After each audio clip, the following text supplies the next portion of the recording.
Reka tugusuhuza twifurize ibihe byiza wowe dukurikira umunsi ku wundi ku rubuga rwa Rwanda Burundi Updates n'amakuru agezweho muri kino gitondo. Turi tariki 22 z'ukwezi kwa 11 2025. Niba usanzwe udukurikira ari ukaba utarakora subscribe, kora subscribe kugira ngo amakuru utegura umunsi ku wundi ujye abona uri uwa mbere. Tudatinze rero tugufitiye amakuru menshi cyane muri iki gitondo, aho rero kuri ubu ngubu hari amakuru arimo kuvugwa kuri wa mugore n'umugore wiciwe mu karere ka Kicukiro mu mujyi wa Kigali, yitwa Umutoniwase Diane. Turaje tukubwira amakuru arimo kumuvugwaho mashya, ntujye kure rero kugira ngo usobanukirwe byinshi ku makuru arimo gutangazwa.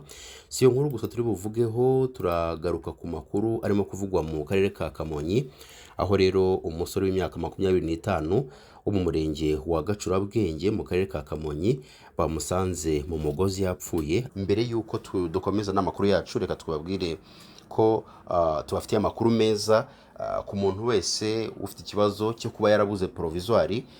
Ubu ngubu byaroroshye, nta kindi kintu bigusaba. Fungura telefone yawe, ujye muri Google wandikemo kwihugura /RW.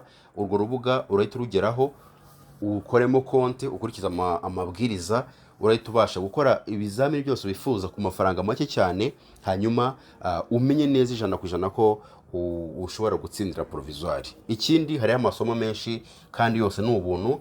Uriga, wamara kwiga ukimenyereza, hanyuma ukajya gukora ikizamini cya provisoire. Ako kanya turakwizeza ko uhita utsinda mu minsi 3 yonyine.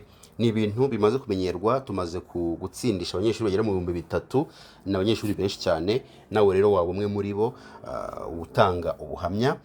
Twikomereze n'amakuru yacu. Polisi y'igihugu yatangaje ko yafashe ikanafunga abasore b'Abanyasudani y'Epfo bagaragaye mu mashusho bakubita umumotari mu mujyi wa Kigali. Mu mashusho yakwirakwijwe ku mbuga nkoranyambaga yagaragaje umumotari wahohotewe akururwa kandi akubitwa imbere y'abantu benshi, mu gihe bagenzi be n'abaturage bari hafi aho ngaho bageragezaga kubatabara. Rero ibi ngibi byatumye haza amakimbirane akomeye cyane. Amakuru yatangajwe ku mbuga nkoranyambaga zitandukanye avuga ko byabereye mu gace muri Gisozi mu mujyi wa Kigali. Bikavuga ko intandaro yabaye kutumvikana mu kwishyura moto. Ku wa 4 tariki 20 Ugushyingo, umuvugizi wa polisi y'u Rwanda cyangwa se polisi y'igihugu ACP Boniface Rutikanga yari yatangaje ko ruriya rwego rwatangiye gukurikirana kiriya kibazo kugira ngo ababigizemo uruhare bafatirwe imyanzuro ikwiye. ACP Rutikanga mu bundi butumwa yanditse ku rubuga rwe rwa X kuri uyu wa 5 tariki 21 Ugushyingo, yemeje ko abahohoteye uriya mumotari bafashwe mbere yo kujya gufungirwa kuri sitasiyo ya polisi ya Kimironko. Yagize ati, abagize uruhare muri uru rugomo bamaze gufatwa, bakaba bafungiye kuri sitasiyo ya polisi ya Kimironko kugira ngo bafatirwe imyanzuro ikwiye.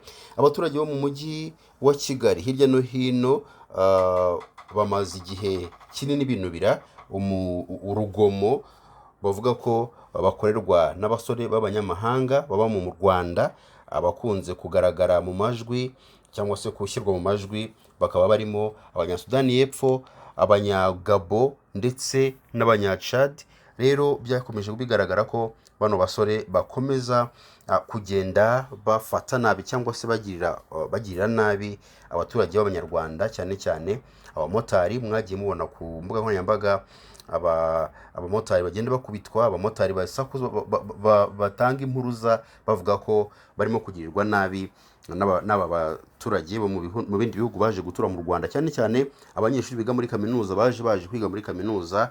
Rero ni ibintu bimaze gufata indi ntera. Gusa amahirwe yabayemo nuko polisi y'igihugu yatangiye kujya muri kino kibazo nyuma y'iminsi myinshi abaturage b'u Rwanda bari bamaze bakinubira. Umusore w'imyaka 25 wo mu murenge wa Gacurabwenge mu karere ka Kamonyi bamusanze mu mugozi yapfuye, aho bikekwa ko uyu musore yiyahuye.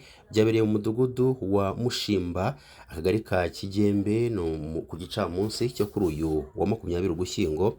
2025. Uwo musore witwa Dukuzeyezu Jean Damascene yasanzwe mu mugozi wa supanete yapfuye nk'uko umuvugizi wa polisi muri iyi ntara abitangaza. CIP Hassan Kamanzi rero yaje ko yabyemeza, yavuze ko byamenyekanye ubwo umugabo ukora akazi k'ubudozi yakomangiraga Dusabeyezu mu nzu yabagamo wenyine kugira ngo amubikire imashini ye, abura umukingurira, ararungurutse asanga amanitse umugozi w'inzitiramibu. Ati uyu muturage yatabaje abaturage n'inzego zirimo RIB na polisi zirahagera zimukura muri uwo mugozi. CIP Kamanzi avuga ko amakuru bafite yerekana ko uyu musore nta makimbirane cyangwa intonganya yagiranaga n'abandi baturanyi. Yavuze ko nyakwigendera yaracumbitse kandi yikoreraga ibiraka nk'uko yahaje, aho rero yaje aho ngaho aturutse mu karere ka Rutsiro ari naho akomoka. Gusa avuga ko basanze urugi rukingiye imbere, ko nta wundi muntu wabashije kwinjiramo wenda ngo akekwe ko yaba yamwishe. Uyu muvugizi wa polisi avuga ko umurambo woherejwe ku bitaro bya Remera Rukoma kugira ngo ukorerwe isuzuma. Inzego z'umutekano n'iz'ibanze zahumurije abaturage ndetse umuryango wa nyakwigendera utuye mu karere ka Rutsiro umenyeshwa iby'urupfu rw'uyu musore. Twikomereze no kuri makuru avuga ko mu karere ka Kicukiro mu mujyi wa Kigali umudamu wari ufite umwana rwose mukuru, ni umudamu wakoraga ku kabari, yaje kuba yicwa. Iyi nkuru twayogejeje hejo, ariko twifuje kubibagezaho n'uyu munsi kugira ngo mumenye ibyatangajwe bishya ku rupfu rw'uyu mugore.